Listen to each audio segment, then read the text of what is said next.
맞습니다. 예. 두 번째 키워드 볼까요? 자, 두 번째 키워드 바로 보겠습니다. 자, 돌고 도는 여의도 패션. 예. 국회 패션 이야기하는 것 같은데 국회에서는 뭐 어차피 정장에 구두, 뭐 넥타이 매는 이런 정도의 패션 아닙니까?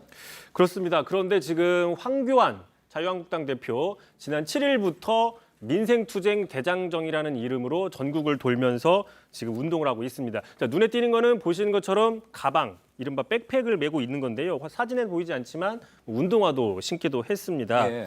근데 이런 모습들 뭐 시민과 함께 한다는 현장성을 강조한 모습들인데 상당히 좀 기시감 있다라는 겁니다. 자, 대표적으로요. 정치권에서 백팩, 가방을 메는 거는 안철수 전 대표가 어떻게 보면 좀 시초입니다.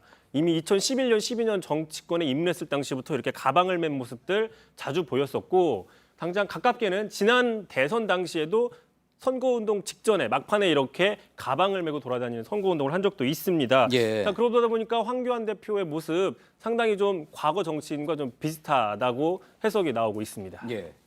보통 이제 당대표나 대선 주자급 정치인이라 그러면 수행 비서가 있지 않습니까? 그래서 굳이 본인이 가방을 직접 들고 다닐 필요는 없었을 텐데 이렇게 가방, 백팩을 메고 다니는 모습은 좀 뭐 어쩌면 소탈한 모습 아니면 뭐 현장성 강조하거나 뭐 권위주의를 탈피했다 뭐 이런 이미지를 주기 위한 모습이라고 해석이 되고 있죠.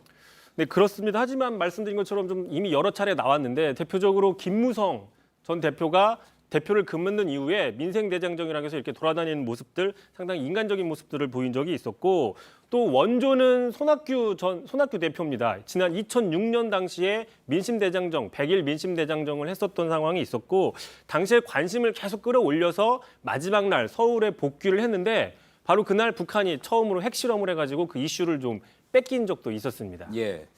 본인도 이야기를 했으니까 뭐 편하게 이야기할 수 있을 것 같은데 이게 바로 이른바 손학규 징크스의 시작 아니었습니까? 손학규 대표가 어떤 일을 보여주면 항상 큰 일이 벌어진다. 그런 징크스잖아요. 그렇습니다. 말씀하신 것처럼 지난 대선에는 아예 이렇게 본인이 자기 이른바 셀프 디스라는 것처럼 손학규가 결단하는 날에 무언가 터지는 우픈 현실이다라고 얘기를 했는데 자, 오늘 이 손학규 대표 민심대장정의 저작권을 갖고 있는 손학규 대표가 이런 얘기를 했는데 직접 한번 들어보시죠. 예.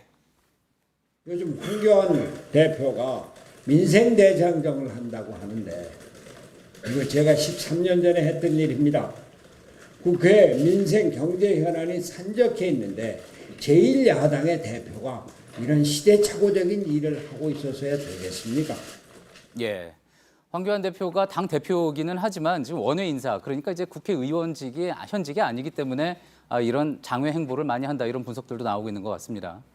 잘 들었습니다. 비하인드 뉴스 이성대 기자였습니다.